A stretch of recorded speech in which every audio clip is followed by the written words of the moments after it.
மக்களே மக்களே நம்ம பையன் இருக்குங்க பையன் ஹாய் சொல்கிறா. இந்த பையன் என்ன பண்ணா கேக்கு ஒரு பாக்ஸ் 80 ரூபாய்க்கு வாங்கினாங்க.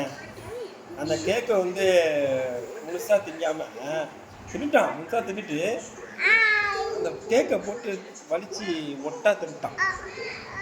இப்படி ஒரு பிள்ளை பார்த்துக்குங்க. அதாவது சுத்தமாக சாப்பிடுவாங்கள்ல, இந்த மாதிரி நம்மளாம் வந்து சுத்தமாக வலிச்சு சாப்பிடுவோம்ல, இந்த மாதிரி அவன் வலிச்சு சாப்பிட்ருக்கான். ஆம்பளை பையன் தான்.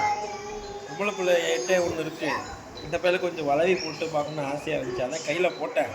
அவனுக்கு பிடிக்கல பிள்ளைக்கு. கையில் அவுக்குறான் பாருங்க. பேச எல்லார்ட்டும் பேச நல்லா இருக்கீங்களான்னு கேளு. நல்லா இருக்கீங்களா, சாப்பிட்டீங்களான்னு கேளு. ஈயா அது மட்டும் தான் பேசுவாப்புல. பாய் இது மட்டும் தான் சொல்லுவாப்புல. வீடியோ பிடிச்சதா லைக் பண்ணிக்கங்க, சப்ஸ்கிரைப் பண்ணிக்கங்க. நம்ம சேனலுக்கு இப்போ தான் வரீங்கன்னா சப்போர்ட் பண்ணுங்கள் முடிஞ்ச அளவுக்கு. தேங்க்யூ ஃபார் வாட்சிங். இன்னொரு நாளைக்கு பார்க்கலாம். பாய்.